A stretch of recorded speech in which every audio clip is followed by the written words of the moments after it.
Roma pada siang hari ini yang menjadi moderator untuk sesi seru hari ini. Baik, topik kita hari ini tuh seru banget, yaitu kita akan membahas tentang bagaimana seorang sosial media spesialis bekerja, apa aja sih yang dikerjakan oleh seorang sosial media spesialis itu, apa benar mereka itu mengurusi semua yang mulai dari strategi konten, tren digital, sampai tips membangun engagement yang efektif. Nanti narasumber kita akan spill tentang dunia digital tersebut. Oke, baik, sebelumnya saya boleh dong mau absen-absen dulu ya. Teman-teman boleh chat di kolom chat dari domisili mana aja sih, pengen tahu aja sih dari mana aja, mana tahu ada yang berdomisili sama. Dan nanti mungkin kita bisa ketemu bareng, ketemu offline dan sharing-sharing bareng di tempat yang sama. Mungkin ada beberapa. Kakak Safrudi, oh Masya Allah dari Kabupaten Fakfak, Papua ya itu ya, Fakfak ya. Kemudian dari Bekasi Kakak Novianti, dari Malang Kakak Tita, dari Denpasar Kak Tridemet Mendes ya. Kakak Jihan dari Ciamis, wah beragam. Justru dari Jakartanya mana ini ya?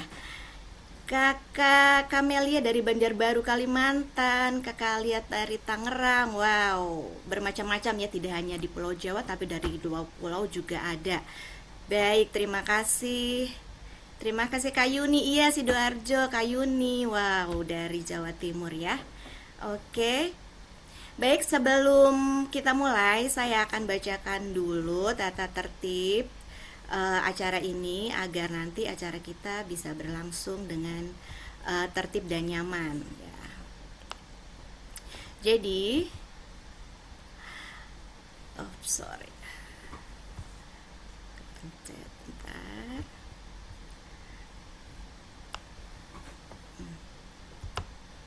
Nah, tata tertib spill the screen pada siang ini.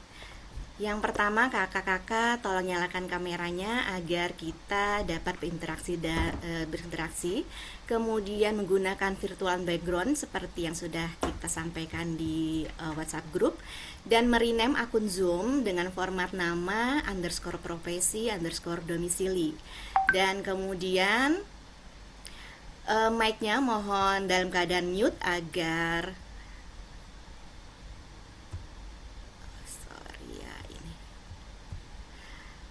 dalam keadaan mute agar semua dapat dalam kondisi nyaman. Kemudian oke.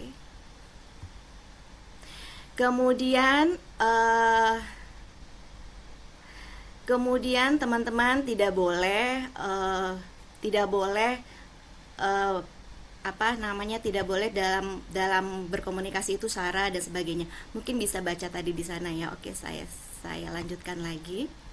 Baik, setelah itu teman-teman juga mencari tempat yang nyaman supaya bisa menyimak acara ini sampai selesai, karena nanti di akhir acara teman-teman bisa memberikan insight kepada teman-teman yang lainnya, karena kami dari teman kreatif memberikan challenge kepada teman-teman ya, berupa challenge-nya sebagai berikut.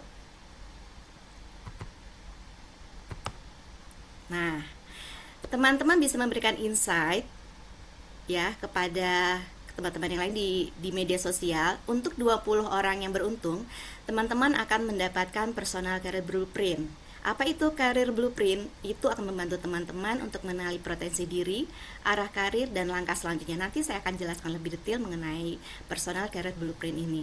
Kemudian teman-teman juga mendapatkan hadiah English Conversation Class, di mana teman-teman bisa belajar speaking bareng tutor profesional dari Space English ID. Nah, jadi teman-teman bisa lebih percaya diri, apalagi teman-teman yang mungkin ingin go internasional, jadi bisa lebih percaya diri dalam berbahasa Inggris. Jadi semakin banyak teman-teman sharing, peluangnya juga semakin besar. Bagaimana caranya?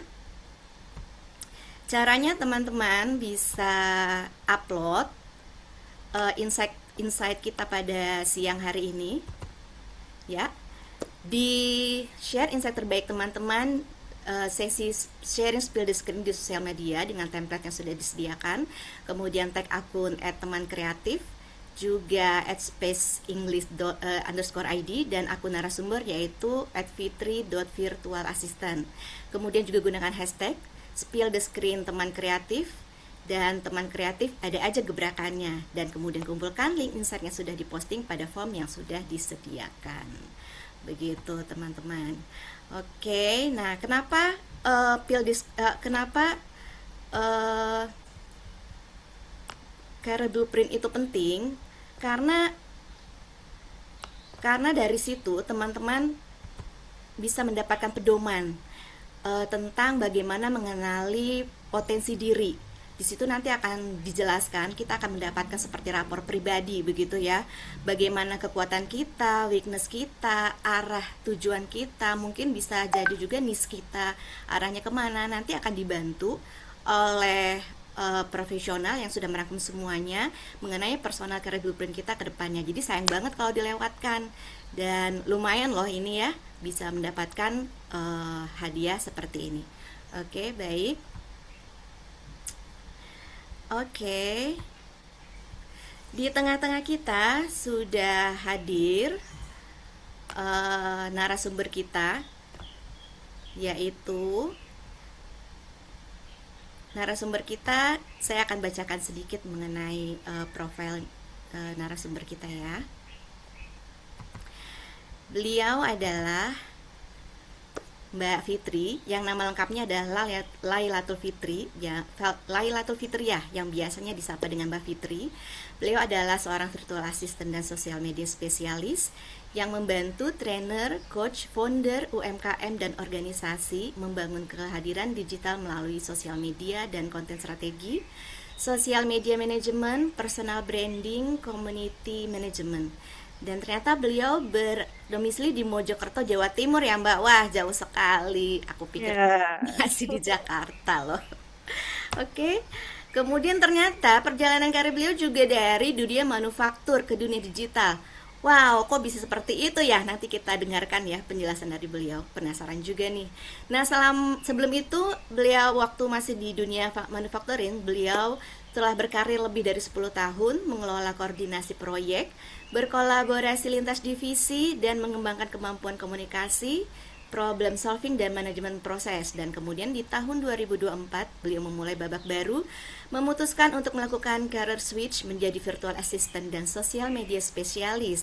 Dan sekarang beliau telah mengelola uh, berbagai komunitas, brand dan komunitas di perusahaan training, provider, personal branding, professional coach, koperasi karyawan, organisasi pekerja, dan agen travel umroh.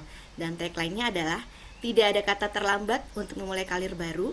Selama kita mau belajar, kesempatan akan selalu terbuka. Saya yakin tagline ini pasti sudah dijalankan oleh Mbak Fitri, sehingga beliau sudah bisa sampai di titik ini.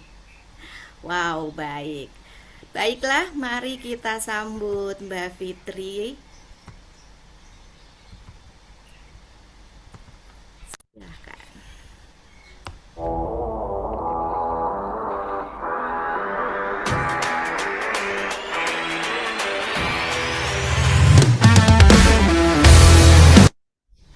Ya, ini dia Mbak Fitri. Halo. halo Mbak Elma, halo teman-teman. Silahkan memberikan insight-nya dan materinya di layar dan waktu saya persilahkan. Oke, terima kasih izin saya share screen ya teman-teman.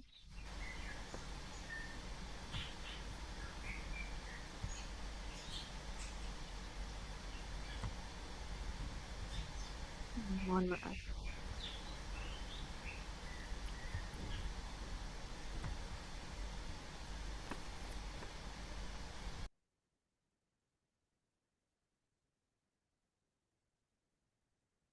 Nah, apakah sudah aman terlihat di layar? Sudah Mbak Aman. Wow, cantik Oke, sekali saya slide-nya. mulai ya. Oke, silahkan. Terima kasih Mbak Elma.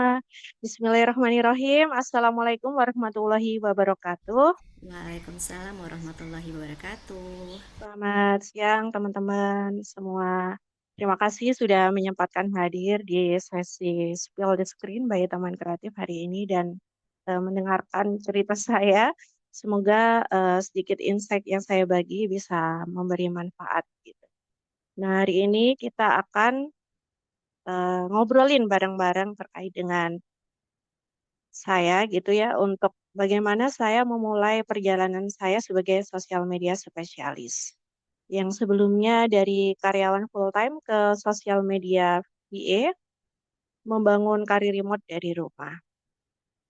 Nah, terlebih dahulu izin saya perkenalkan secara singkat diri saya. Jadi orang itu kenalnya saya sekarang itu dari project management ke sosial media virtual assistant. Mungkin nggak nyambung banget ya teman-teman. Jadi kerjaannya dulu itu berkecimpung dengan data, orang gitu kan, meeting, dokumen gitu. Terus setelah 10 tahun lebih bekerja di perusahaan tersebut, merasa bahwa, oh udah waktunya resign gitu. Udah waktunya resign karena anak udah mau sekolah gitu, terus orang tua udah mulai lanjut usia. Tetapi sebelum resign itu mikir, gimana ya caranya nanti setelah resign biar tetap berpenghasilan, tetap bisa aktualisasi diri gitu, karena orangnya nggak bisa diem.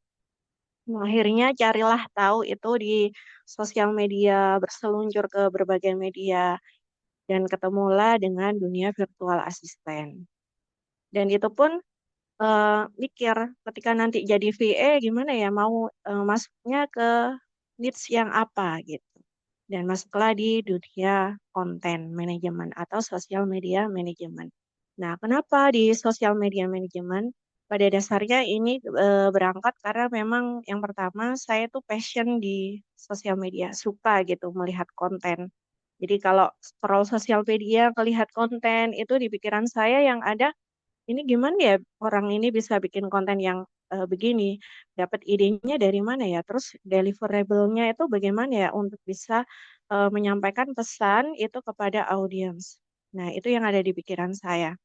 Sehingga eh, saya mulai belajar 1 tahun sebelum resign itu mengikuti beberapa kelas bootcamp, mengikuti beberapa komunitas, membaca beberapa buku dan lainnya, melihat banyak video, intinya belajar terus gitu kan. Terus sampai dengan ketika kita itu memutuskan resign, udah yakin mau switch karirnya seperti itu teman-teman. Dan alhamdulillahnya setelah 2 tahun berkecimpung di virtual assistant sudah menghandle 10 lebih klien, bisa menulis satu antologi book yang menceritakan tentang perjalanan ibu-ibu rumah tangga yang menjadi virtual assistant bersama 29 VA lainnya waktu itu. Kemudian diundang menjadi speaker offline dan online di seputar personal branding dan sosial media. Terus berhasil mendapatkan top score winner di teman kreatif untuk lowongan sosial media spesialis untuk seorang coach gitu. Nah, sampai dengan saat ini klien needs yang pernah saya handle itu ada di trainer dan coach, kemudian learning center dan agensi, terus ada UMKM ini meliputi F&B, meliputi produk lokal, terus ada lagi agen umroh, koperasi dan organisasi. Nah, bagaimana klien pertama itu datang? Jadi ketika kita itu udah switch karir, terjun ke dunia digital, maka kayak kita itu kan memulai masuk di dunia yang baru gitu ya. Dan enggak sedikit orang itu bingung. Setelah ikut kursus, setelah ikut bootcamp, ngapain ya? Biar dapat klien pertama, apa ya yang harus dilakukan? Nah, ini ada sedikit tips dari saya. Yang pertama adalah dengan memataskan diri, teman-teman. Jadi, meskipun kita belum dapat klien beneran, belum dapat paid klien, belum dapat bayaran, belum dapat gaji gitu kan. Nah, lakukan konsisten belajar 1 sampai dengan 3 jam dalam 1 hari. Secara disiplin, minimal 1 jam. Ada nggak ada klien, ada nggak ada kerjaan, udah tuh madep, hadap di depan laptop komputer, kerjakan.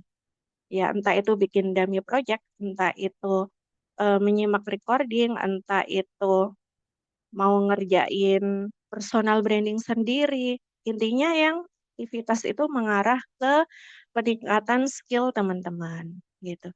Dan ini tuh pernah saya tuliskan di LinkedIn 9 bulan yang lalu dan alhamdulillah mendapat cukup respon positif ya dari audiens LinkedIn waktu itu.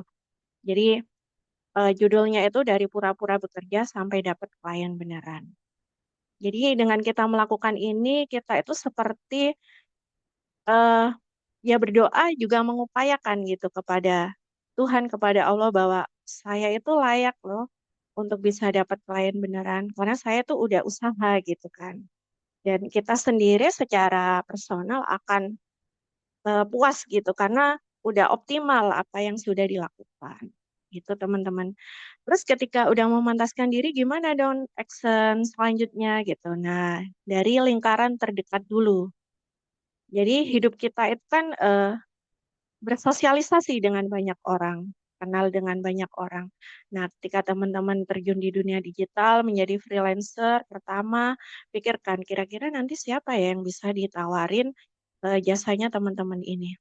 Entah itu keluarga, kolega, teman gitu kan, atau orang yang ada dalam satu komunitas gitu. Jadi melihatnya adalah orang yang sekiranya bisa kita bantu dengan skill yang kita punya.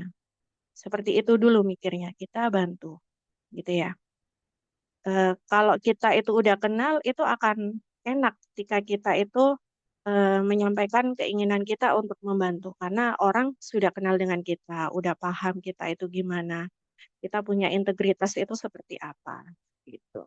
Jadi saya pun itu dengan PD-nya sebelum resign, itu udah nyolek ke beberapa temen yang punya posisi di sebuah organisasi, di sebuah koperasi karyawan yang anggotanya itu ribuan gitu kan. Ngobrol-ngobrol ringan aja teman-teman. Jadi aku tuh lagi ini ikut kelas sosial media nih. Jadi lagi belajar. Mbak, nanti kalau aku udah ngerasa skillku cukup, boleh ya aku tawarin gitu. Dan bener aja ketika udah ngerasa pede ditawarin gitu, terus kita ketemuan, kita meeting, kita ada pitching, presentasi, ngobrol, dan akhirnya deal. Sehingga sampai dengan saat ini kerjasama udah hampir 2 tahun. Seperti itu teman-teman. Nah terus yang ketiga, portfolio adalah senjata utama bagi seorang freelancer. Seperti apa? Mendokumentasikan setiap progres kecil belajar atau proyek menjadi sebuah studi case nyata yang persuasif dan siap ditunjukkan kepada siapa saja dan kapan saja. Jadi ketika teman-teman itu ngulik, ketika teman-teman itu bikin dummy project, bikin portofolio, nah itu poin pentingnya adalah sampaikan apa yang sudah kita lakukan. Jadi ngomongnya jangan hanya dengan tampilan visual yang sudah kita hasilkan, enggak. Tapi ngomongnya adalah ini loh, akun sudah aku bantu, sudah aku handle sebelumnya followernya sekian, naik sekian persen jadi sekian. Dan ini yang sudah saya lakukan. Seperti itu. Sehingga ketika orang melihat portofolio kita itu melihatnya berbeda dengan kebanyakan portofolio. Seperti itu teman-teman.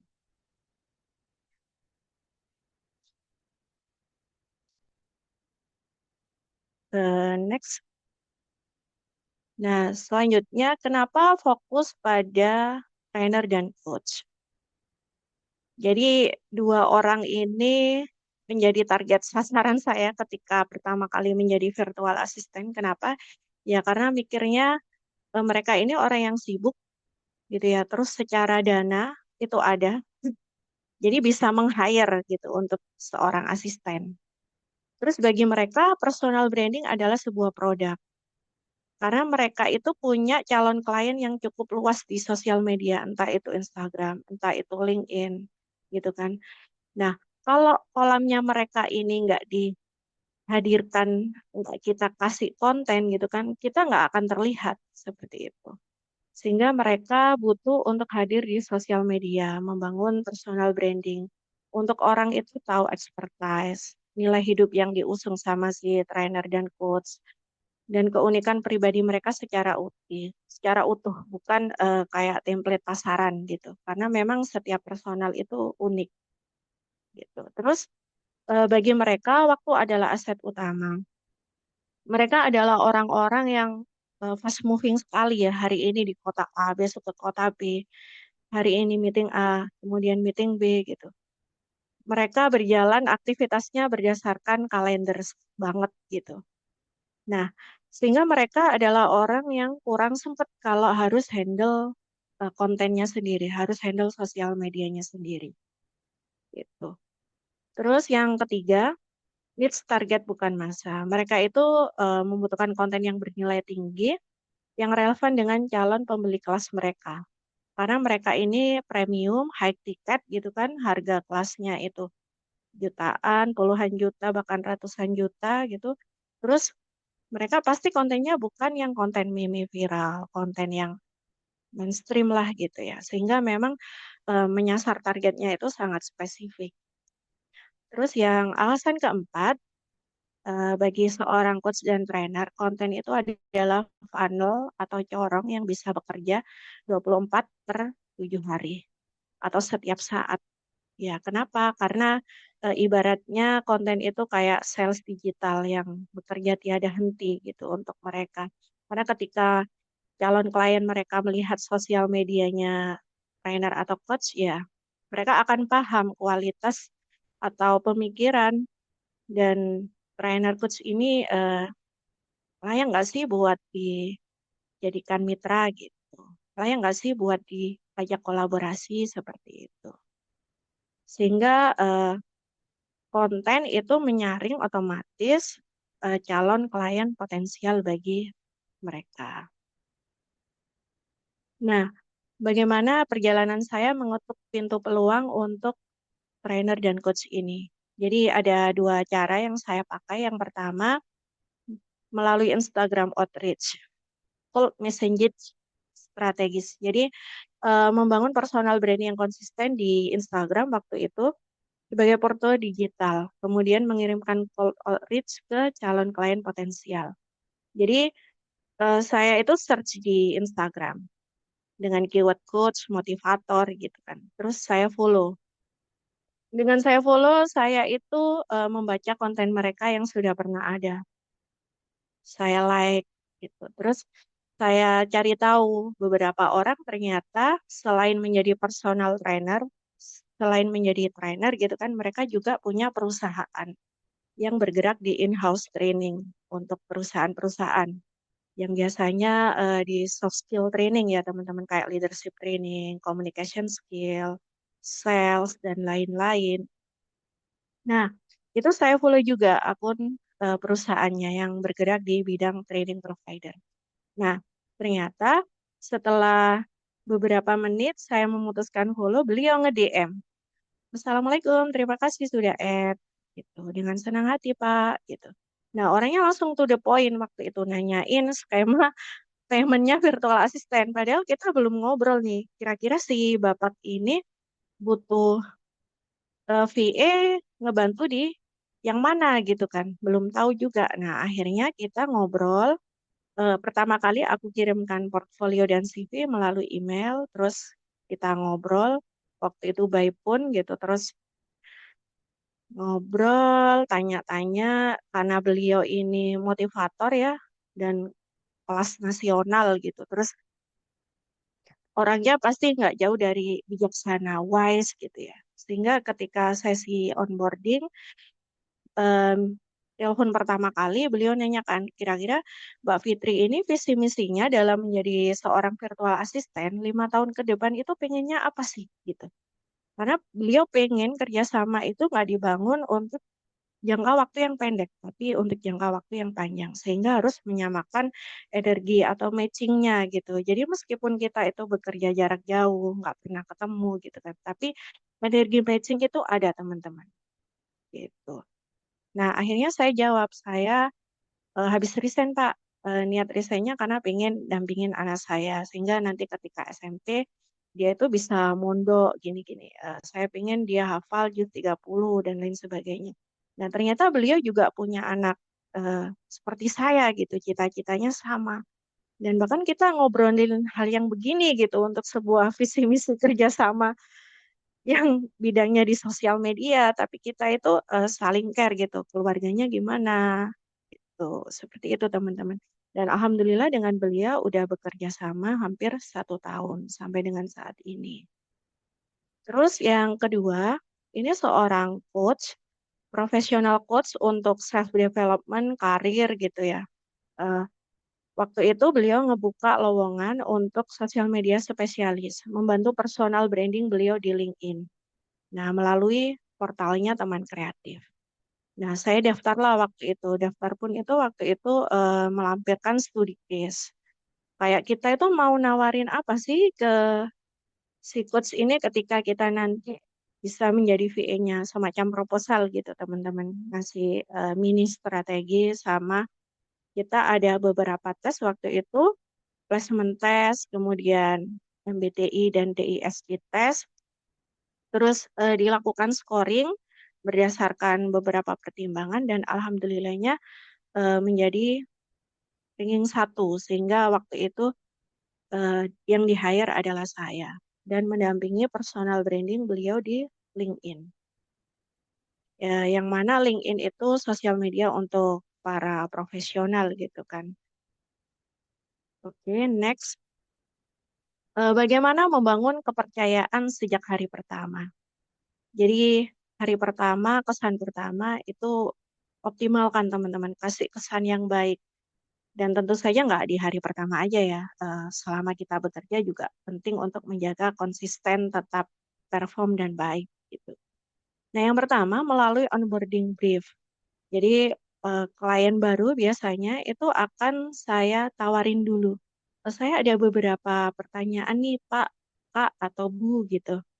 Lebih nyamannya itu nanti saya tanyakan langsung di meeting online, telepon, ataukah saya lewat Google Form gitu. Nah, beberapa mereka ini kan orang sibuk ya, udah lewat Google Form aja gitu. Saya buatkan Google Form-nya. Di situ saya tanyakan, targetnya itu pengennya apa sih? Kok pengen membangun personal branding di sosial media? Oh, pengen dapet klien yang baru, pengen apa ya, orang itu awareness-nya kebangun dengan si coach-nya ini atau apa gitu.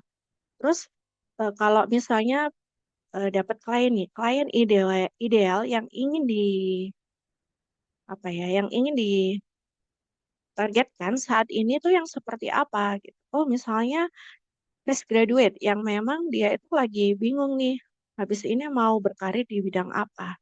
Sehingga saya si coach ini akan ngebantu untuk memberikan clarity terkait dengan apa ya, kerjaannya selanjutnya gitu sesuai dengan bakat minat dan lainnya seperti itu terus di situ mereka juga ditanyain Pak Mbak Bu Pak ada kompetitor yang pengen dijadikan benchmarking gitu. Oh ada ini akunnya gitu. Kadang juga ngejawabnya nggak ada Mbak aku belum sempet nih gitu. Nah kita sendiri yang lakukan riset. Nah, setelah mereka memaparkan apa yang mereka inginkan, apa yang mereka harapkan gitu, nah kita buatkan sebuah strategi sosial media. Strategi sosial media itu yang gimana? Ya, kita nanti menstrategikan itu bagaimana untuk bisa mencapai target gitu dengan menghadirkan konten yang seperti apa, dengan konsistensi konten yang seperti apa gitu. Pilar kontennya yang bagaimana, membangun funnelnya yang bagaimana. Nah, seperti itu teman-teman. Ketika strategi udah jadi, kita akan meeting eh, pertama gitu untuk saya paparkan dan lebih tepatnya kayak brainstorming ya. Oh ini oke, ini enggak, ini di take out, ini oke lanjut seperti itu.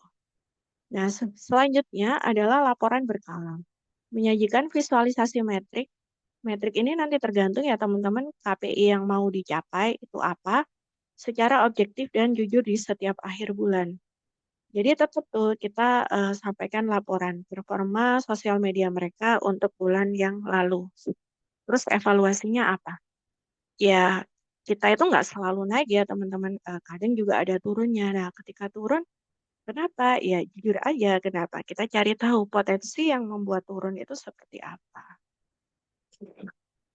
Terus yang ketiga, proaktif memperbarui status pengerjaan sebelum kliennya itu bertanya. responsif, dan selalu solutif. Jadi trainer dan coach itu kadang kan mereka nge-share ya jadwal aktivitas mereka ke kita. Oh, aku hari ini ada sesi Mbak, belum bisa dihubungin nih sampai nanti sore jam 3 gitu. Nah, mereka itu orang-orang yang super sibuk ya, tapi alhamdulillahnya mereka orang-orang yang benar-benar menghargai mitranya dalam bekerja sama. Jadi kadang saya itu ngasih approval gitu untuk dicek sama beliau-beliau. Kalau beliaunya itu belum sempat, ya mohon maaf ya belum bisa cek, ini masih ada sesi, akan saya cek nanti balik lagi jam 4 sore misal, dan mereka itu selalu confirm. Nah, kita pun sebagai seorang VA juga harus proaktif memperbarui status pengerjaan. Misalnya kita menjanjikan sesuatu itu close di jam 5 sore, ternyata di jam 2 itu ada kendala, sehingga kita nggak bisa menyelesaikan di jam 5 sore. Nah, meskipun di hari itu kita tahu beliau itu sedang sibuk dan baru bisa aktifnya sore, misal ya, ya nggak apa-apa kita chat aja. Maaf Kak, ini aku confirm aja, dibaca pas udah free aja nanti dibalesnya gitu ya. Jadi aku mau update nih, tadi ada kendala seperti ini. Nah, ini aku masih cari tahu dulu untuk solusinya. Nanti kalau ada solusi akan aku kabarin lagi ya. Nah, seperti itu teman-teman. Dan untuk komunikasinya. Terus yang keempat, quick wins, mengejar 1 sampai 2 keberhasilan metrik di bulan pertama sebagai pembuktian awal kelayakan strategi. Jadi di bulan pertama apa sih yang mau kita fokuskan gitu. Dan kita sajikan itu by data ke mereka. Agar mereka itu ngerasa, oh udah berdampak nih meskipun ya memang hadir sosial media secara organik itu bukan yang 1 hari 2 hari, tapi kita bisa menjelaskan dampak itu. Seperti itu. Lanjut, apa sih sosial media spesialis itu? Teman-teman pernah dengar sosial media spesialis itu apa? Atau udah punya bayangan nggak? Bisa ditulis di kolom chat. Atau baru dengar, Mbak? Atau, oh tahu sih, tapi masih bingung bedanya sama konten kreator, bedanya sama sosial media strategis, bedanya sama sosial media manager. Boleh dituliskan di kolom chat.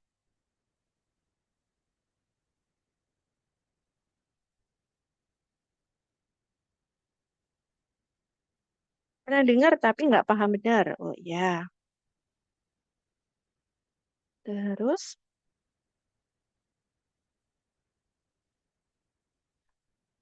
ya sambil aku jelasin ya. Jadi sosial media itu kan skupnya banyak ya teman-teman. Jadi skupnya itu tergantung dengan perusahaannya, tergantung dengan kliennya gitu. Semakin besar skupnya, maka orang yang terlibat biasanya akan semakin banyak. Strukturalnya itu semakin banyak gitu. Nah, kalau sosial media spesialis itu profesional strategis yang merencanakan, memproduksi, dan mengoptimalkan ekosistem sosial media untuk membangun citra brand dan meningkatkan interaksi audiens secara organik gitu. Jadi kerjaannya end to end, mulai dari memikirkan strategi sosial medianya sampai dengan bikin reportingnya atau insight-nya. Nah, ini udah banyak yang komen. Ya, seperti untuk membuat branding sendiri untuk mempromosikan media benar. Pernah dengar tapi belum banget paham. Ya, jadi intinya end to end ya teman-teman. Jadi dalam satu sosial media, si sosial media spesialis ini memikirkan strategi sampai dengan reportingnya. Nah, biar lebih punya gambaran, saya jabarkan satu persatu. 4 tugas utama dari sosial media spesialis. Yang pertama, merencanakan dan strategi konten. Menyusun strategi konten yang selaras dengan tujuan bisnis, personal branding atau program training dan layanan coaching, agar mampu meningkatkan awareness, engagement, serta konversi audiens menjadi peserta atau klien. Jadi membuat konten yang selaras atau relevan atau matching dengan tujuan si kliennya. Kalau tujuannya itu sales, penjualan, ya berarti kontennya nanti seperti apa. Kalau tujuannya itu agar orang mau konsultasi, nah akan beda lagi. Ya, awareness berarti membangun orang itu percaya, orang itu tahu dengan kehadiran kita di sosial media. Engagement berarti orang mulai melakukan interaksi di sosial media kita, komen, like, share gitu. Itu adalah engagement. Serta konversi audiens menjadi peserta atau klien. Konversi berarti udah masuknya ke penjualan atau funnel terakhir. Ketika audiens itu tersaring dan menjadi klien. Terus yang kedua, produksi dan publikasi konten digital. Membuat, mengelola, mempublikasikan berbagai jenis konten.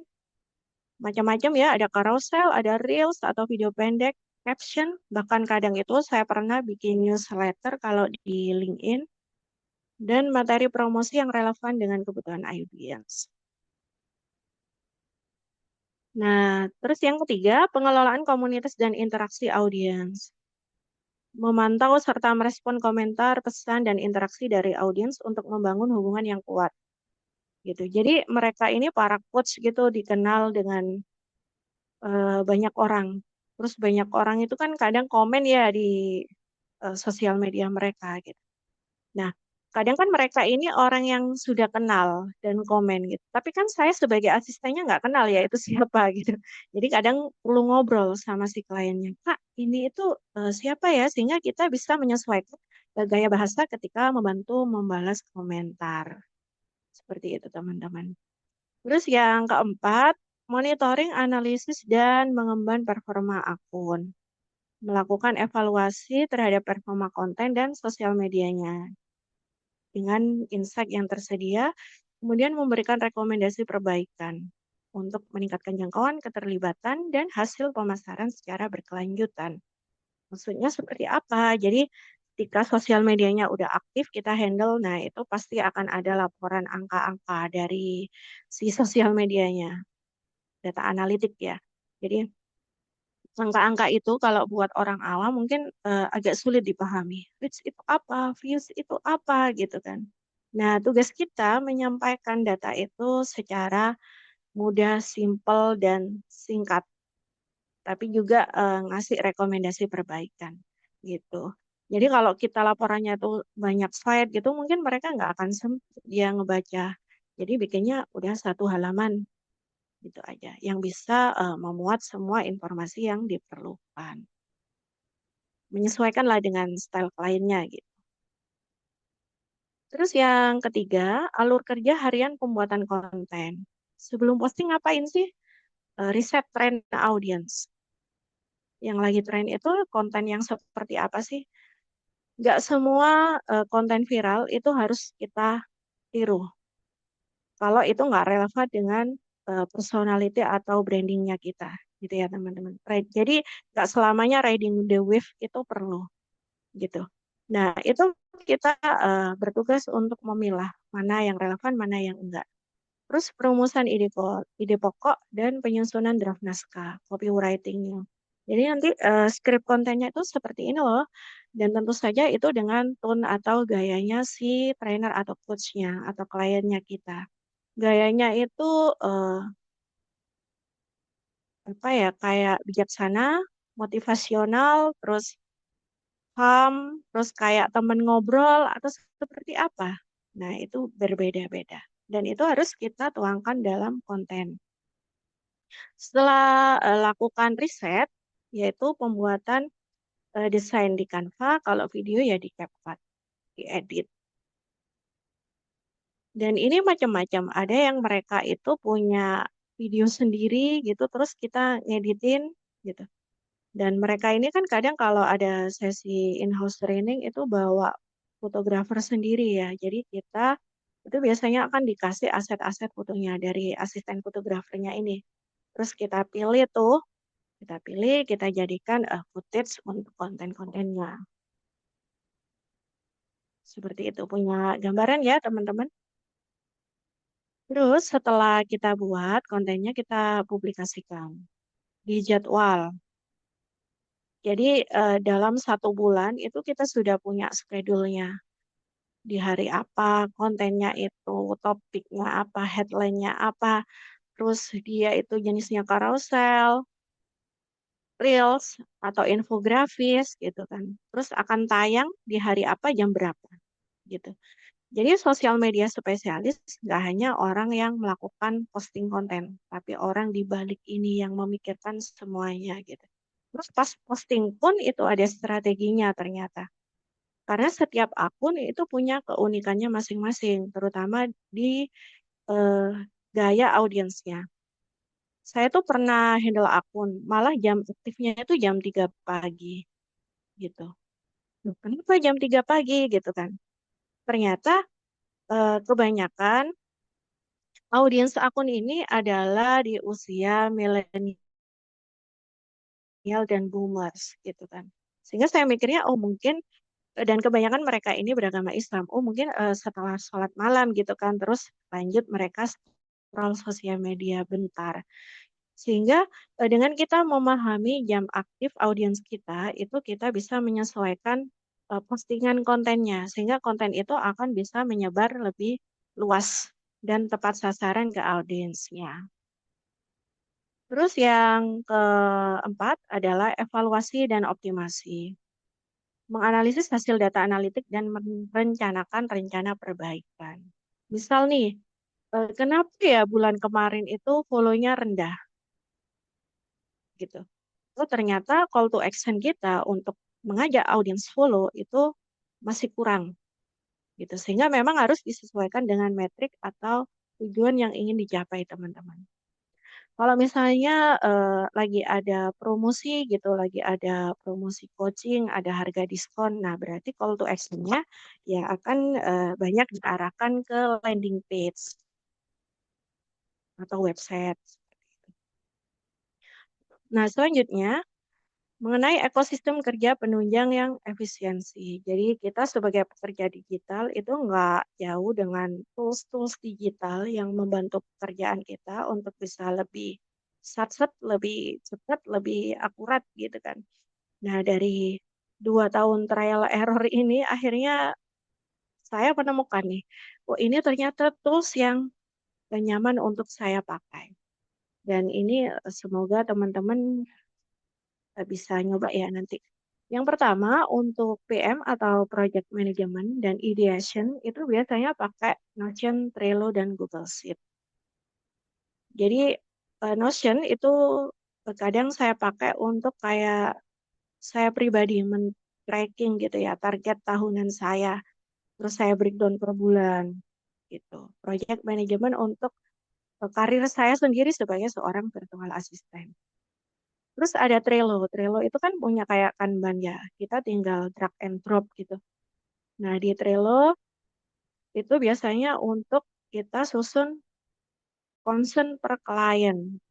Terus itu di drag ke concern per daily-nya. Jadi kita bisa tetap mengurutkan prioritas di hari itu. Seperti itu. Kalau Google Sheet itu full untuk konten kalender, data analisa, dan lainnya. Untuk desain dan video masih Canva dan CapCut terfavorit ya. Terus untuk AI Assistant ini macam-macam sesuai dengan fungsinya yang saya nyaman. Jadi ada Claude, ada ChatGPT, Gemini, Eleven Labs, dan Notebook LM. Kalau Claude ini biasa ya untuk brainstorming, bikin presentasi, strategi dia kenceng, dia strong banget gitu. ChatGPT untuk tas-tas ringan kayak bikin copywriting, tapi nanti dipoles lagi gitu kan. Terus Gemini biasanya untuk bikin apa image yang kita itu misalnya asetnya kurang bisa minta bantu Gemini. Nah, Eleven Labs ini biasanya saya pakai ketika satu klien itu kadang sibuk ngasih brief, ngasih pesan itu nggak sempet dengan ngetik. Jadi mereka itu voice note. Voice note-nya panjang gitu. Ada yang 1,5 jam lebih gitu. Kalau kita mendengarkan saja, itu kan khawatirnya missing ya. Nah, akhirnya kita minta bantuan si Eleven Labs ini untuk mentranskripkan apa yang beliau omongkan ke dalam tulisan. Ya, sehingga kita nggak ada missing untuk poin-poin yang mereka sampaikan. Terus notebook LM ini biasanya untuk ngebaca data yang banyak. Jadi kayak membuat summarize data riset yang panjang gitu. Nah, si notebook LM ini pinter untuk bisa membuat lebih simple dan mudah dipahami.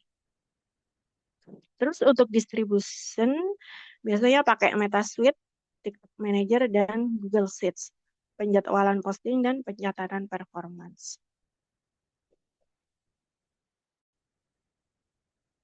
Nah, selanjutnya alur kerja kolaborasi klien yang sistematis. Nah, kalau kita itu punya alur kerja yang apa ya, yang ada, kita itu akan enak gitu. Nggak bingung lagi ini ngapain ya habis ini gitu.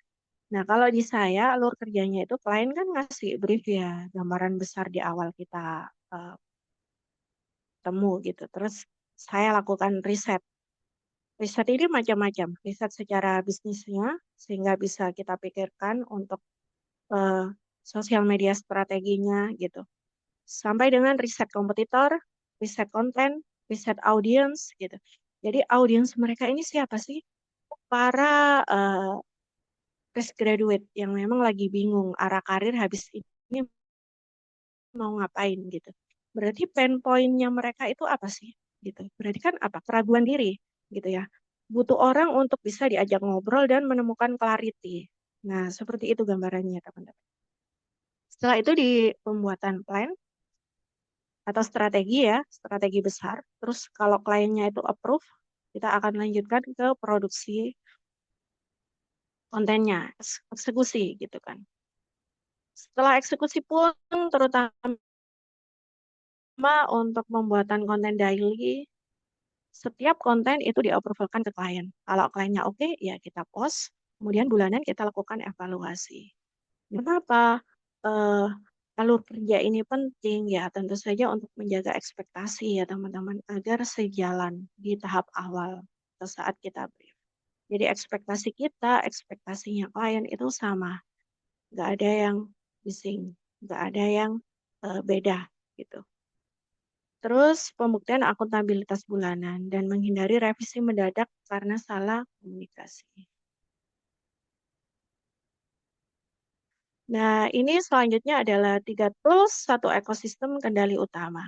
Jadi untuk saat ini, saya itu handle 4 klien, teman-teman. Nah, kenapa berani handle 4 klien? Awalnya juga nggak berani. Satu aja udah kayak, aduh kok gini ya, ini gimana ya gitu. Nah, tetapi seiring berjalannya waktu dengan kita itu ngulik, dengan kita itu mencari jalan keluar dari setiap kesulitan kita pasti akan menemukan sistem yang paling nyaman untuk kita gitu. Jadi enaknya freelancer itu di sini. Kalau kita itu mau nambahin penghasilan gitu katakanlah ya, berarti sistem kita yang harus dirapihkan. Kerja kita yang harus dicepatkan, tapi tetap berkualitas. Nah, itu caranya gimana? Nah, ini. Nah, saya buat sistem sederhana untuk kerjaan. Jadi yang pertama Trello Kanban itu tadi ya. Jadi papan per klien. Jadi saya tuliskan semua per klien itu concern open-nya apa. Meskipun saya belum bisa melakukan di hari itu. Meskipun itu butuh waktu yang panjang, tetap saya tuliskan. Gitu. Entah itu nanti untuk dikerjakan 1 minggu ke depan, 1 bulan ke depan, atau seperti apa, masukkan ke Kanban. Gitu. Terus itu nanti setiap harinya di drag and drop ke Kanban yang in progress, kemudian yang selesai. Sehingga kita itu bisa mengukur mana yang mau kita prioritaskan di setiap harinya. Gitu. Terus menggunakan Google Sheet, tools yang sederhana tapi sangat membantu sekali ya teman-teman. Jadi Google Sheet yang pertama itu sebagai central database. Jadi saya bangun konten kalender yang overlap antar klien. Jadi kita bisa lihat overlappingnya. Terus di situ udah ditentukan plotting daily-nya. Jadi kalau Senin itu misalnya konten untuk klien A, Selasa itu konten untuk klien B dan seterusnya. Sehingga kita itu di otak kita itu mudah dipahami. Oh ini harinya si A, harinya si B seperti itu. Nah di dalam central database ini nanti akan ada shortcut ke masing-masing dashboard klien. Nah, dashboard yang kedua ini adalah dashboard untuk per klien. yang mencakup apa, data strategi, kemudian insight, link aset kayak mereka itu aktivitasnya banyak sehingga foto-fotonya di Google Drive juga banyak gitu kan. Nah, kita simpen tuh linknya. Jadi ketika kita mau bikin konten video tinggal ambil di sana. Terus kita juga buatkan konten bank atau bank konten. Jadi satu klien itu sudah punya ratusan ide konten. Sehingga misalnya kita lagi nih kontennya pakai headline apa ya, konten topik apa ya gitu. Selain kita riset keluar, kita juga bisa melihat bank konten ini lagi untuk bisa diaktifkan. Seperti itu teman-teman. Terus yang ketiga penggunaan Claude dan ChatGPT Project. Jadi di dua AI ini kan mereka punya fitur untuk kita itu bisa bikin proyek ya. Nah, itu buat aja proyek per klien gitu.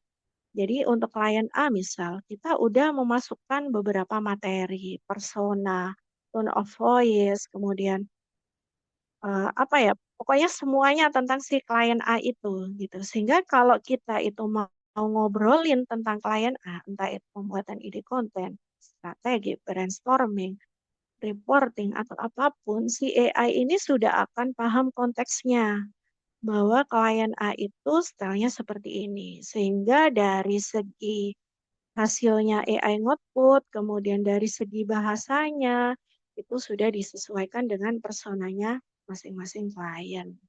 Dan ini sangat membuat efektif sekali pekerjaan kita sebagai virtual assistant. Nah, selanjutnya 5 jebakan utama pemula yang saya juga pernah merasakannya. Yang pertama, menunggu sempurna baru melangkah. Ya, caranya mulai aja dulu gitu. Karena kalau kita tunggu sempurna, tahu-tahu kita udah ketinggalan gitu kan. Tahu-tahu orang lain udah lari, tahu-tahu orang lain udah sampai gitu. Ya karena memang dengan kita memulai dulu, satu langkah pertama itu pasti akan membawa kita ke 1.000 langkah selanjutnya ya. Dengan kita itu memulai meskipun belum sempurna, kita akan tahu kita lemahnya di mana, kita kurangnya di mana. Sehingga kita akan tahu kita perlu apa. Nah, itu dulu teman-teman. Kalau capek ya eh, istirahat dulu, berhenti dulu, nggak apa-apa. Terus yang kedua, hanya menimbun teori tanpa praktek. Kita ikut kelas banyak, tapi nggak dipraktekin. Dengan cara apa prakteknya? Ya uji lapangan minimal untuk membangun personal branding diri kita sendiri. Gitu. Kalau belum bisa ngurusin orang lain atau klien, udah urus diri kita sendiri. Bangun personal branding. Lu nggak pede konten, Mbak? Ya udah faceless dulu nggak apa-apa. Senyamannya teman-teman. Yang penting hadir dulu. Terus lupa mendokumentasikan hasil karya untuk menjadi portofolio gitu. Jadi semua hasil karya itu bisa diportofolikan. Dan sama memang mengemasnya itu sesuai bikin calon klien itu paham dengan apa yang sudah kita improve. Terus yang keempat, malu menawarkan keahlian diri. Nah, ini yang biasanya malu menawarkan. Padahal kadang kita itu belum menawarkan udah berpikir kira-kira nanti mau nggak ya yang ditawarin gitu kan ya. Nah, butuh nggak ya gitu. Ternyata kalau kita itu udah berani ngobrol gitu ya, ternyata mereka kebanyakan itu bukan menolak atau apa, tapi karena mereka itu bukan aware, belum aware bahwa ada loh eh, kerjaan freelancer, bahwa ada loh virtual assistant yang ngebantu sosial media mereka hadir dengan lebih optimal. Nah, ketika kita ngobrol, ketika kita menawarkan diri, mereka jadi kayak dapat aha moment gitu. Nah, ternyata dia ya, pantes ini tuh kompetitor saya brandingnya bagus banget di sosial media. Berarti kayaknya memang dia pakai asisten semacam ini gitu. Nah, itu salah satu contoh obrolan dengan calon klien ya, teman-teman. Gitu. Saya tuh di awal-awal juga memberanikan diri, men-challenge diri sendiri untuk menawarkan jasa bahkan ke orang yang belum saya kenal gitu kan. Saya kontak, eh, saya reach out gitu kan, terus temu padahal nggak kenal gitu, udah pede aja gitu cari apa presentasi gitu. Nanti mau dia itu deal atau enggak ya Bismillah aja gitu. Jadi setidaknya kita membangun keberanian diri kita sendiri. Karena klien itu juga ngelihat usaha kita ya teman-teman. Jadi upaya kita untuk menawarkan itu juga sebuah nilai plus di mata klien. Si klien pasti akan berpikir, oh mbaknya ini berarti memang orangnya itu mau berusaha gitu kan, mau menjemput bola. Nah, dan itu sudah menjadi poin karakter gitu kan ya teman-teman. Terus yang kelima, mendiamkan akun personal kosong. Jadi udah kayak rumah yang sepi gitu ya. Nah, udah mulai aktifkan branding. Kalau aku malu Mbak buat branding karena kebanyakan temanku itu taunya aku sebagai A gitu kan. Kalau misalnya belum pede ya udah bikin akun baru senyamannya teman-teman untuk bisa leluasa melakukan personal branding. Bagaimana menjaga kepercayaan klien untuk jangka panjang? Yang pertama, responsif tadi, tepat waktu, kecepatan memberi ketenangan pikiran bagi pemilik bisnis yang sibuk gitu. Minimal adalah fast respon gitu. Kalau misal klien itu ngasih pertanyaan yang agak berat atau ngasih concern yang agak berat dan kita belum bisa mikir waktu itu. Waduh, ini kayaknya perlu 1 hari deh buat nyari tahu gitu. Ya udah jujur aja. Pak, mohon maaf ini saya belum sebegitu memahaminya. Izin saya pelajari dulu ya. Besok akan saya kabari enaknya bagaimana ini solusinya. Nah, seperti itu nggak apa-apa teman-teman. Terus yang kedua, tenggat waktu, selalu selesaikan tugas sebelum atau tepat pada waktunya. Jadi kita itu ngasih deadline, ini nanti insya Allah saya selesaikan jam 5 ya Pak, gitu. Tapi kalau kita itu bisa lebih cepat, ya udah nggak apa-apa, itu informasikan. Dan itu jauh bisa membuat klien lebih tenang. Terus proaktif, jangan hanya menunggu keluhan, bawa ide dan usulan alternatif perbaikan sebelum diminta, gitu. Jadi kita yang jemput bola, kita yang pegang mic gitu ya ibaratnya. Jadi masalah, misalnya ada masalah yang berat, tapi kalau kita itu pegang mic, kita yang informasi duluan, itu pasti akan beda ya responnya orang. Nah, seperti itu. Maksudnya proaktif di sini. Meskipun kadang kita itu mau kayak laporan ya, ini nanti kira-kira penting nggak ya buat beliau? Informasi ini kayaknya receh banget ya kalau diinformasikan gitu. Tapi kita kan nggak tahu ya teman-teman itu bakal membawa dampak apa gitu. Kalau kita pikirin lagi, aduh daripada ini nggak tenang, udah kita infokan aja gitu. Entah itu nanti diresponnya seperti apa, setidaknya kita sudah informasi gitu. Terus yang keempat, transparansi. Sampaikan kendala teknis atau masalah sedari awal secara jujur demi menjaga kejernihan kerjasama. Jadi ada klien itu yang saya itu kan handle sosial medianya full organik ya teman-teman. Belajar sih untuk method ads, tapi dikit gitu. Nggak yang paham banget. Nah, si klien itu minta, Mbak, bisa nggak ya handle meta ads? Ya, saya jujur, saya belum bisa, Pak, gitu. Tapi saya bisa pelajari gitu. Saya minta waktu 1 bulan ya, Pak, untuk saya belajar ini gitu. Dan si klien ini justru senang melihat kita yang jujur dan apa adanya gitu. Akhirnya di-provide. Oke, Mbak, kamu cari aja deh kelas yang bisa ngebantu kamu paham meta ads buat trainer gitu karena segmentasi audiens dan strateginya kan pasti beda gitu. Terus beliau scroll ke sosial media. Mbak ini ada deh kayaknya cocok buat kita. Tolong ya kamu join cek itu harga kelasnya berapa. Nah, seperti itu contohnya teman-teman. Terus selanjutnya hasil nyata dari cerita ini itu apa? Ya akhirnya berhasil handle untuk beberapa needs segmentation. Ada trainer coach, lokal UMKM, organisasi, dan kreatif tim di teman kreatif. Terus menghandle 15 lebih akun sosial media.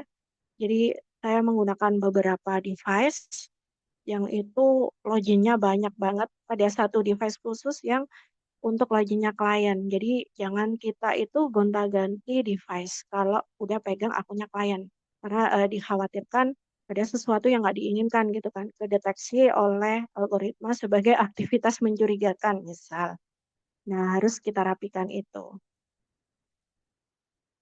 Terus kayak Google Chrome itu saya buat akun sendiri-sendiri untuk ke klien.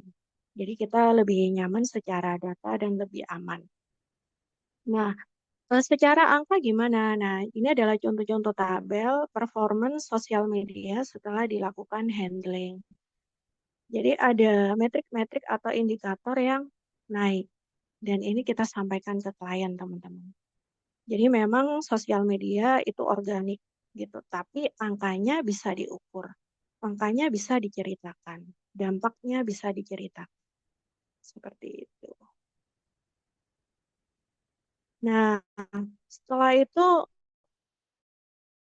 eh, prioritas skillnya apa sih Mbak? Kalau misalnya pengen berkarir sebagai sosial media spesialis gitu. Nah, teman-teman mulai dari belajar Canva dulu, karena ini pasti akan kepakai banget. Selain untuk kita bikin konten, kita juga butuh untuk bikin reporting. Semuanya bisa dibuat di Canva kan ya sekarang. Gitu. Terus copywriting, bagaimana sih membuat tulisan itu yang bisa mengajak orang. Gitu. Susunannya seperti apa. Nah, itu penting. Terus content planning, menyusun pilar konten matang untuk sebuah brand atau minimal untuk 1 bulan gitu. Jadi pilar konten itu ibaratnya sosial media itu seperti rumah gitu kan. Terus si rumah itu punya banyak tiang-tiang. Nah, atau pilar. Inilah yang disebut pilar konten. Nah, pilar konten ini akan turun menjadi sebuah konten idea atau ide konten. Nah, ide konten akan turun lagi menjadi sebuah konten kalender. Begitu. Punya bayangan ya, teman-teman? Jadi pilar itu gampangannya yang sering dipakai untuk hadir di sosial media itu kayak ada edukasi, ada informasi, ada engagement yang kayak interaksi aja gitu, tanya-tanya, kuis atau apa itu pilar interaksi. Terus ada storytelling. Tetapi semakin niche-nya itu spesifik kayak eh, training provider itu kan spesifik ya. Jadi pilarnya juga dibuat sangat spesifik. Jadi ada kayak leadership development, ada nanti leadership case gitu. Jadi mengangkat kisah-kisah kepemimpinan dari tokoh-tokoh nasional atau internasional, misal. Seperti itu gambarannya. Terus AI literasi, memaksimalkan AI untuk membantu tugas dari riset, strategi planning, proposal, laporan, dan ideation. AI itu semakin berkembang. Dan kita eh, itu kadang capek mengikuti gitu kan. Ini sekarang kok Claudia lebih bagus ya daripada ChatGPT gitu. Akhirnya kita kayak berubah-ubah terus pakai AI-nya. Nah, teman-teman pakailah yang kita udah nyaman sama dia, yang AI itu sudah menjadi bagian dari workflow-nya kita gitu kan. Kalau udah biasanya pakai Gemini, kita fokuskan ke itu apa-apa. Yang penting kita itu paham bagaimana memaksimalkannya.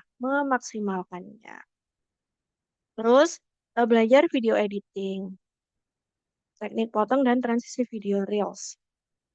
Terus yang keenam, analisa metrik, mengartikan angka dan grafik performa untuk sosial media.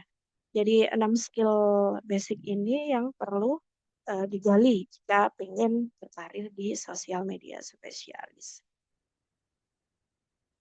Nah, blueprintnya bagaimana Mbak untuk bisa menjadi profesional di bidang ini atau di bidang lain ya? Nggak apa-apa. Mungkin akan sama tahapannya. Jadi yang pertama kuasai pondasinya dulu, belajar skill yang ingin teman-teman kuasai, belajar di situ. Terus yang kedua, setelah belajar bikin portofolio. Yang ketiga, konsisten. Konsisten ini yang paling berat gitu. Kalau belum bisa personal branding di banyak sosial media, hadir dulu di satu sosial media. Pilih yang teman-teman itu sekiranya paling bisa membawa impact. Oh, aku nyamannya tuh di Threads. Ya nggak apa-apa, di situ dulu nggak apa-apa. Terus yang keempat, mulai lakukan outreach. Mulai nih lirik-lirik calon klien potensial yang bisa ditawarin. Di listing, terus dihubungin pelan-pelan. Entah itu kenalan tadi, entah itu teman, atau orang yang kita targetkan dari sosial media. Dan siapkan proposal jika sudah ada respon. Nah, tipsnya klien pertama itu datang bukan karena kita sudah paling sempurna. Enggak. Jadi kita masih belajar pun, kita ngomong masih belajar, tapi karena kita siap dan berani menunjukkan solusi nyata. Jangan menunggu siap untuk memulai langkah pertama, mulailah sekarang atau biarkan keahlian bertumbuh seiring perjalanan yang kita lalui. Karena sejatinya belajar adalah proses yang tidak pernah berhenti. Gitu. Jadi kita hidup dari bayi sampai tua, kita nggak berhenti belajar.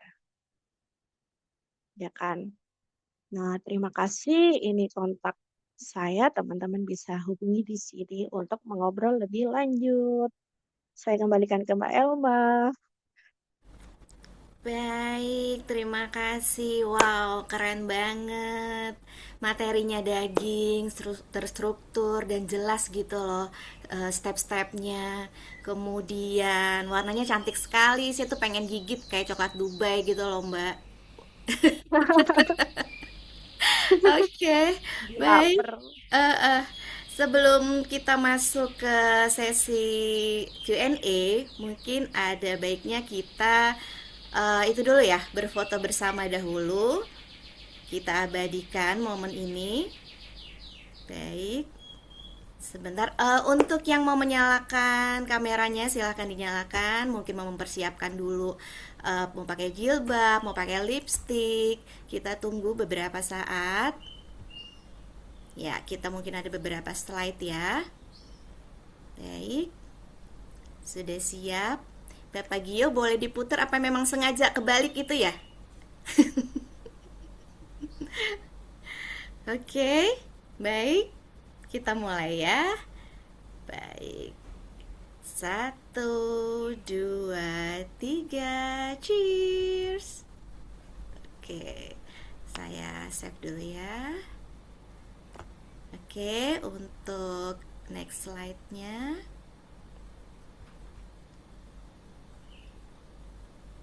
Kemudian, oke. Satu, dua, tiga. Cheers. Ya, saya save. Oke. Satu lagi. Satu, dua, tiga. Cheers. Ya.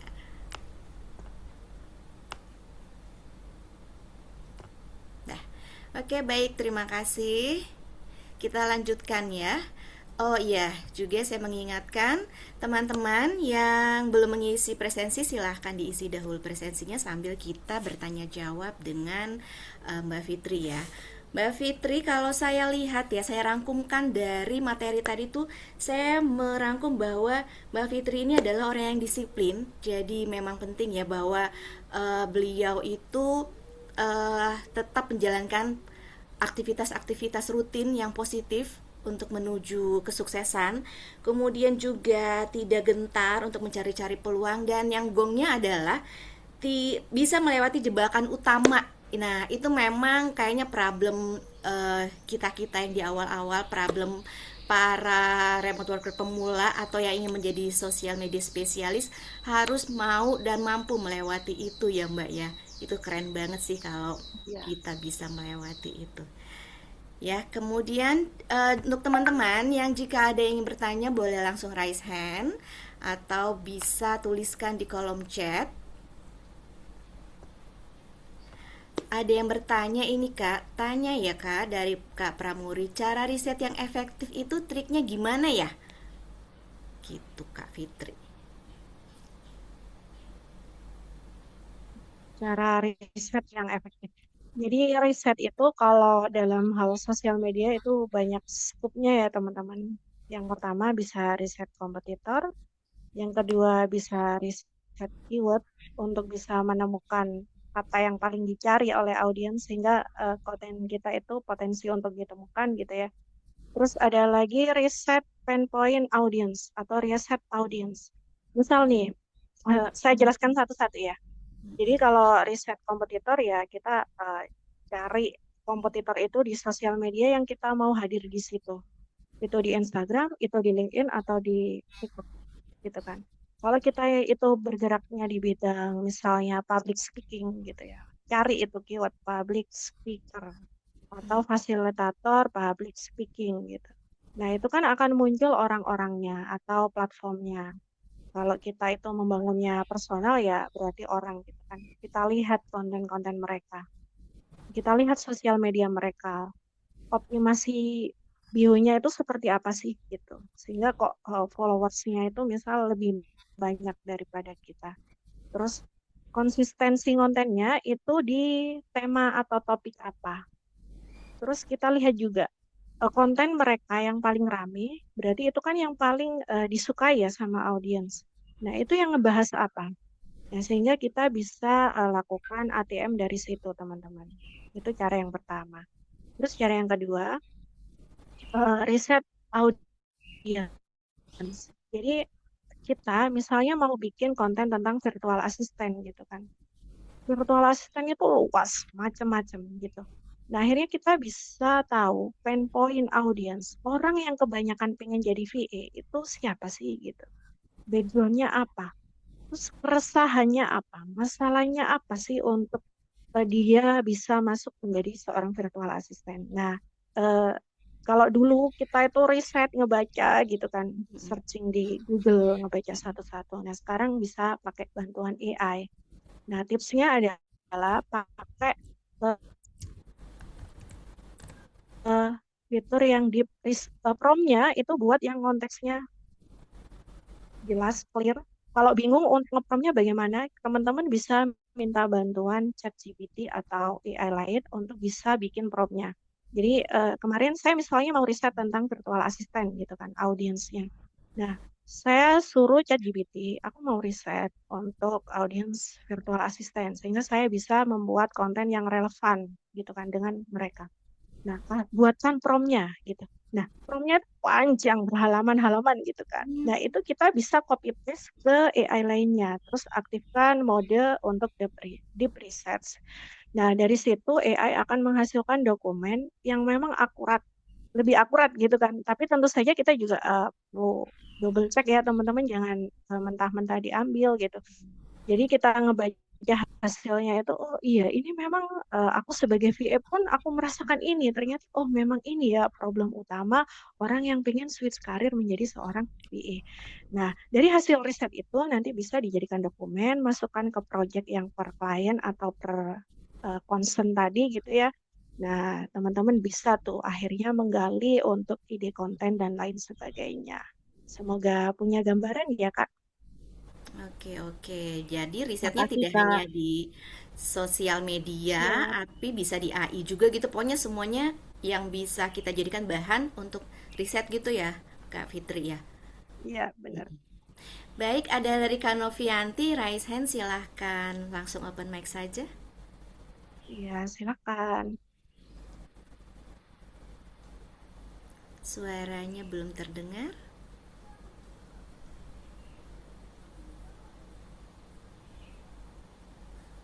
Suaranya Nah, sudah terdengar. Ya, ya ya. Udah, udah. ya, oke. Ya, terima kasih sebelumnya atas waktunya. Saya mau nanya sama Kak Fitri terkait tadi kan sempat di info ya, kalau kita udah concernnya ke sosial media spesialis itu kan eh, kita belum pernah punya klien nih Kak. Nah, terus kan kita bikin project yang fiktif ya, maksudnya kita bikin dulu seolah-olah kita udah kerja padahal belum dapat klien yang real gitu. Nah, ketika kita sudah coba bikin project sendiri, apakah yang project kita buat itu bisa dijadikan portofolio kita atau tidak? Karena kalau study case-nya di aku kan udah coba bikin kayak konten buat affiliate ya, Kak. Terus sekarang udah lumayan juga view-nya, sekitar 4 ribuan. Itu bisa aku pakai buat sebagai portofolio aku atau bagaimana ya, Kak? Terus terkait penarikan kliennya sendiri itu dari mana? Karena memang VA ini sebenarnya udah aku dengar dari tahun-tahun sebelumnya, tapi memang cara praktekinnya itu aku bingung gitu. Karena sempat daftar juga di Upwork sampai berbayar, itu aku nyari kliennya belum dapet. Terus ada beberapa file yang memang harus diupload seperti portofolio gitu. Karena memang aku ngincernya itu di sosial media atau di customer service. Dan itu relate sama pengalaman aku sebelumnya sebagai customer service di salah satu uh, kantor e-payment atau fintech ya gitu Kak. Jadi mohon pencerahannya Kak Fitri. Terima kasih. Ya. Ya, jadi ada dua inti pertanyaan ya Kak. Yang pertama, untuk ngebangun portofolio, apakah yang udah pakai Notion dibikin itu bisa diportofolikan? Bisa. Jadi portofolio yang ngomongnya adalah sosial media untuk affiliate gitu kan Kak ya. Jadi nanti jelaskan di situ bagaimana kita mengoptimasi sosial media kita. Misalnya bio-nya itu dibuat seperti apa. Terus secara strategi konten kita itu ngebikin konten yang bagaimana sih untuk affiliate itu. Itu kemarin saya bikin ide konten atau pilar kontennya A, B, atau C. Gitu. A, B, dan C misalnya.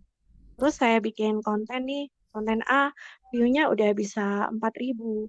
Nah, kakak analisakan konten A itu kenapa bisa 4.000 view, yang lainnya enggak, gitu kan, berupa data. Oh, ternyata konten A itu hook-nya atau pancingan awalnya itu ngena banget buat audiens, sehingga audiens itu nggak mau skip.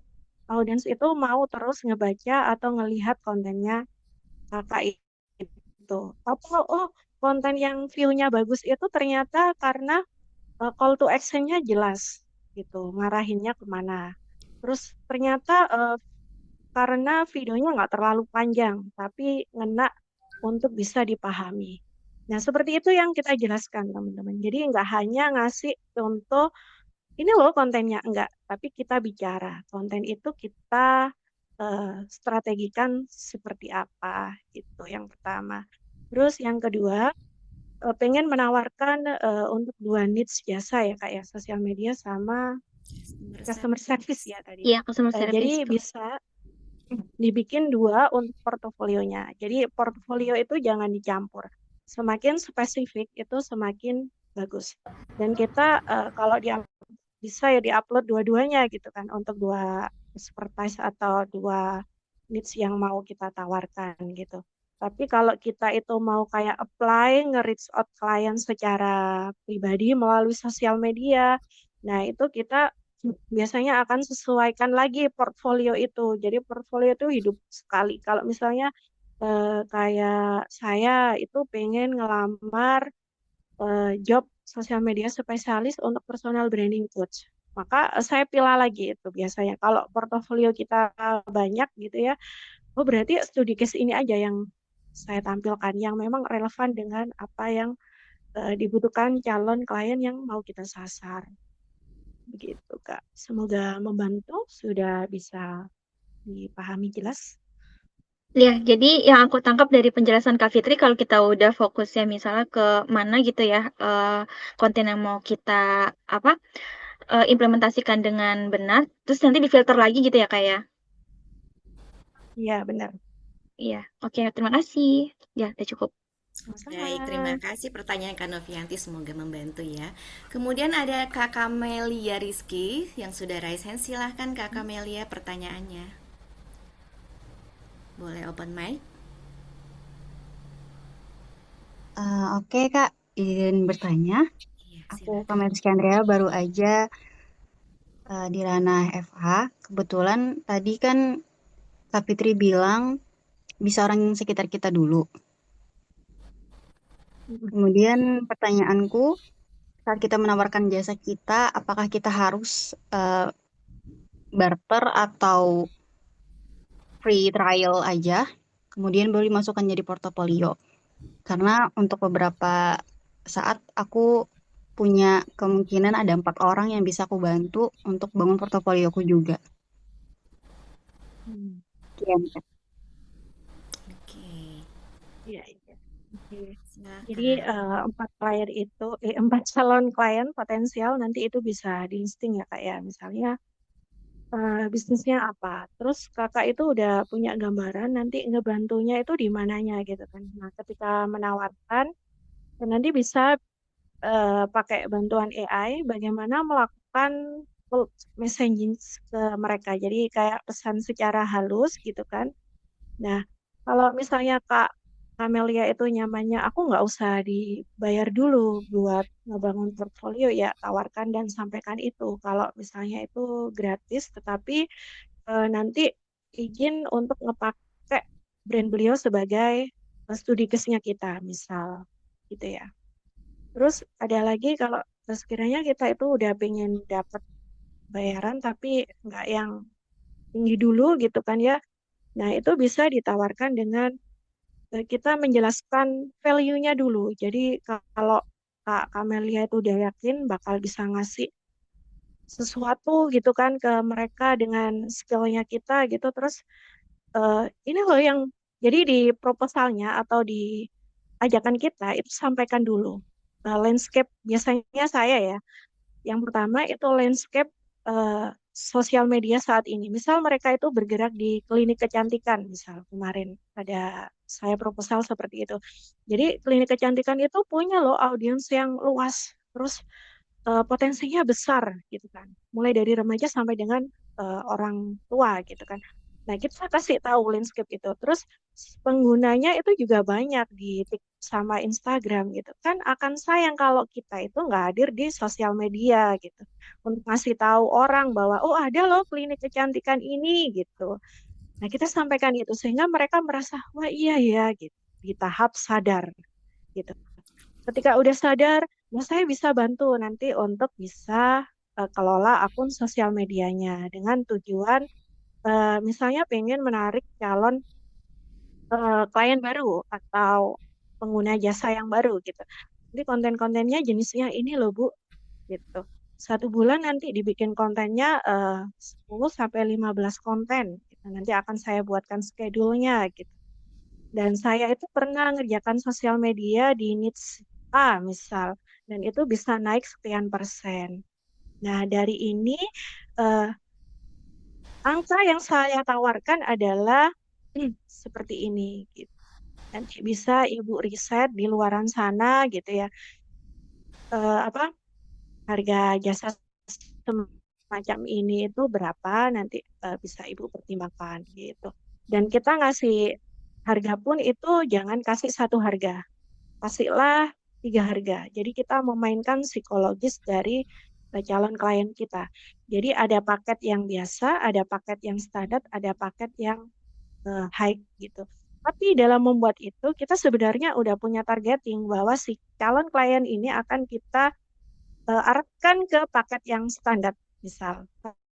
Nih kapasitas kita, aku sanggupnya semisal ngebantu brand ini itu di kapasitas yang standar, yang sekian konten dalam satu bulan. Jadi buat itu ketika presentasi seakan-akan itu yang memang paling ideal gitu. Bukan kita itu mengelabui enggak ya. Jadi ada strateginya seperti itu. Semoga membantu. Wow, seru sekali. Kak Kamelia, semoga sudah terjawab ya. Kemudian ada Kak Sarifudin yang sebelumnya sebenarnya sudah menuliskan di kolom chat, tapi mungkin mau ngomong langsung, open mic atau saya bacakan saja? Open mic aja, Bu. Oke, silahkan. Oke, Ya, silakan. Assalamualaikum warahmatullahi wabarakatuh. Terima kasih atas kesempatannya. Saya sebelumnya dari Kabupaten Fakfak di wilayah Timur. Ya. Untuk kami di wilayah Timur ini masih sangat bingung dengan apa itu konten media spesialis, apa itu konten kreator.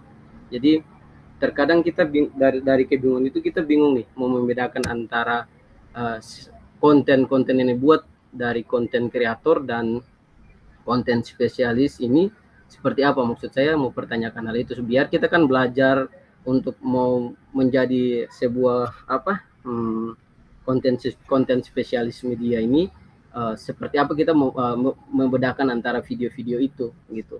Terus kemudian video-video itu terus kemudian dari yang tadi Kakak Fitri sampaikan juga mengenai sebentar ya.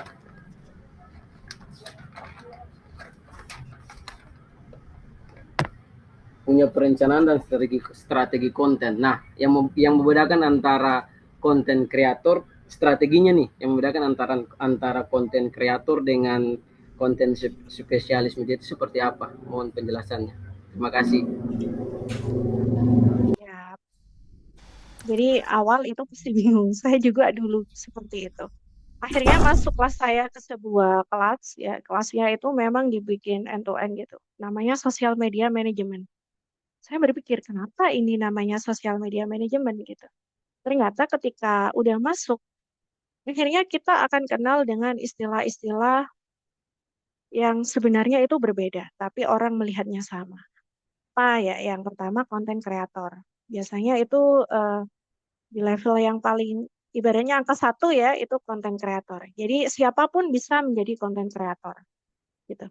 Orang mewakili dirinya sendiri menjadi konten kreator itu kan banyak ya. Jadi ada yang konten kreator memang untuk mempromosikan jasa affiliate. Ada konten kreator yang memang mau ngasih insight tentang skillnya gitu. Nah, kalau konten kreator itu lebih kepada orang yang menjalankan sendiri untuk dirinya sendiri gitu.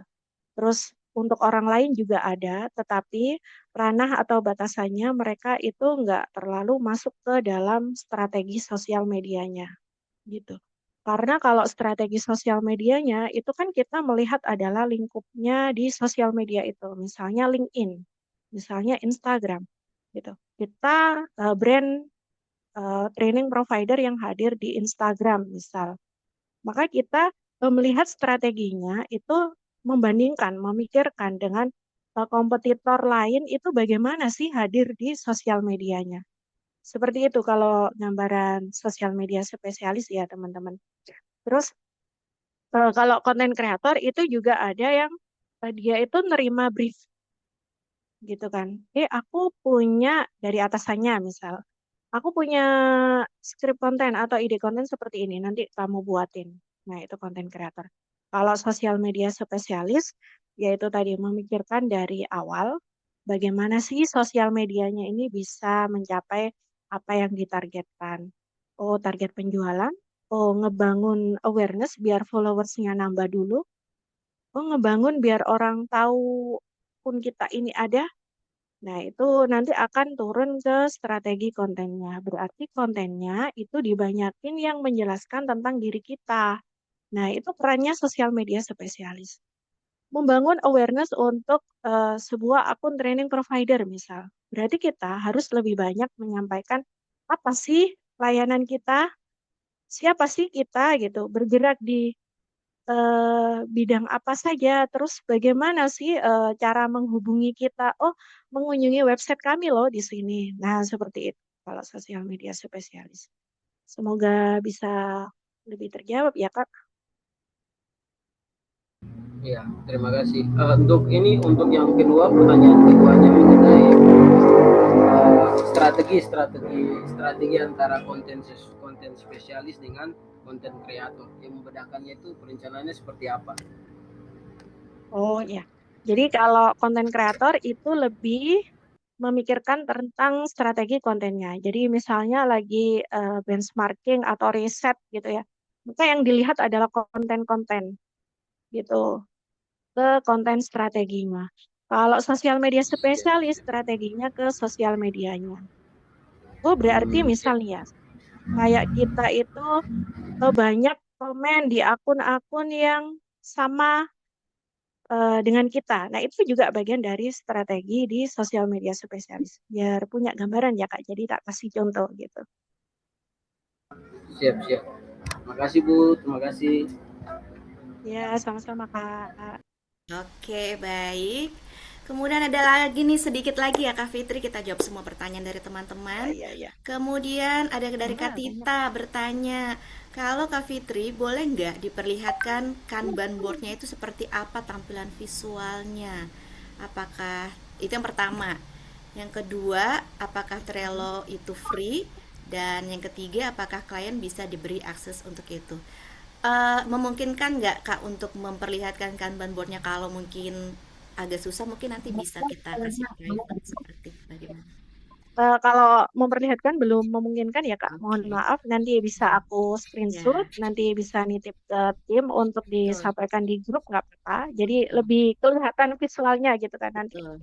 Aku coba bantu kasih sedikit keterangan gitu. Terus Oke. kalau Trello, apakah yang aku gunakan free atau berbayar? Free. Jadi Mm-mm. bisa free, bisa. Apakah klien dikasih akses? Enggak. Jadi penting juga untuk kita pertama kali kerjasama dengan klien memastikan kita nanti mau komunikasinya di apa, pakai apa gitu. Kalau kebanyakan klien yang memang sibuk itu biasanya lebih nyaman ya WhatsApp gitu, karena memang lebih mempermudah ya teman-teman. Jadi kita nggak kasih akses ke dashboard karena mereka akan pusing itu. Gitu. Jadi lagi ngapain kan kayak lihat visualnya juga perlu sedikit berpikir kan dan itu akan membuang waktu mereka. Jadi lebih efektifnya kita chat by WA aja. Dashboard itu klien nggak akses selama ini kalau saya gitu. Tapi juga tergantung kliennya ya teman-teman.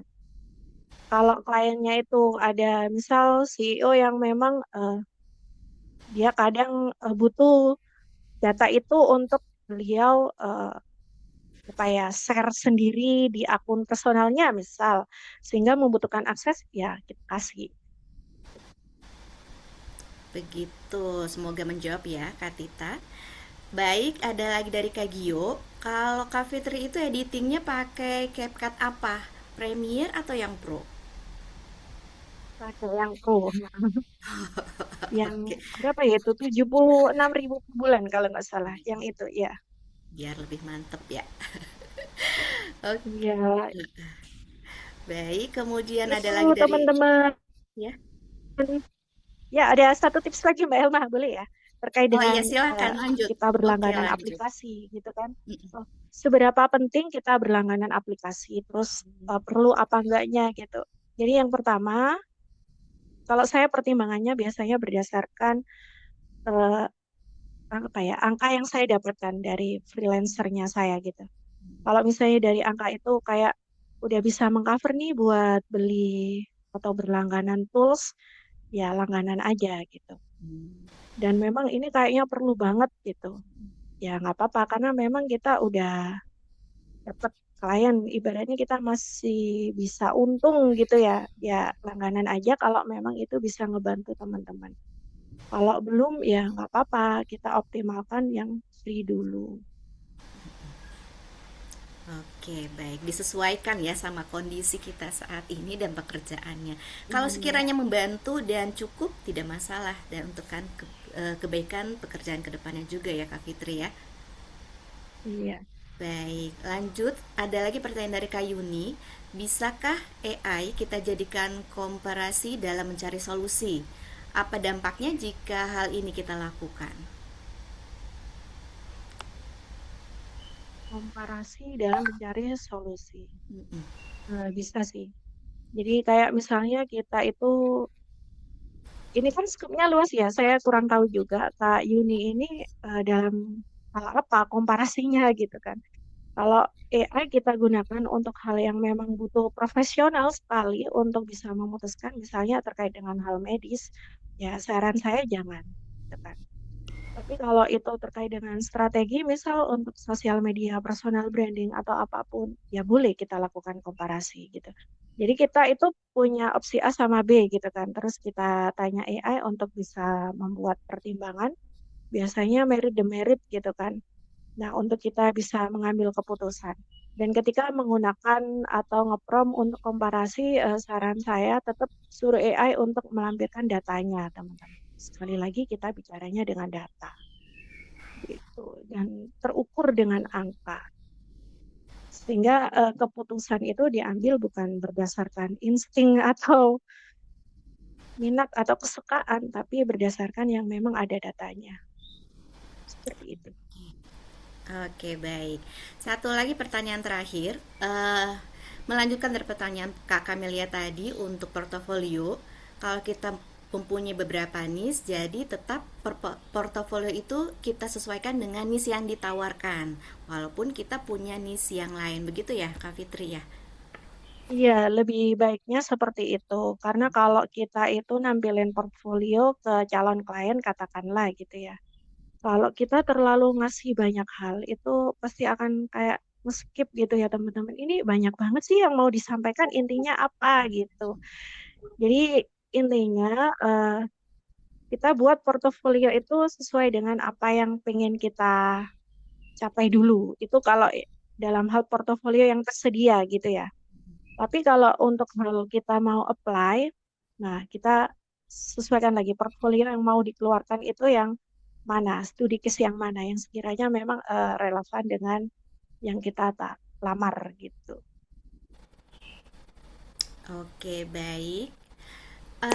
Sepertinya pertanyaan juga sudah habis, tidak ada yang raise hand lagi karena waktu sudah menunjukkan jam 14.30 lewat ya. Acara kita akan segera berakhir.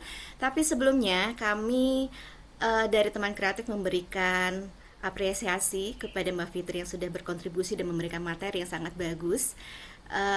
Kami dari teman kreatif memberikan sedikit kenang-kenangan.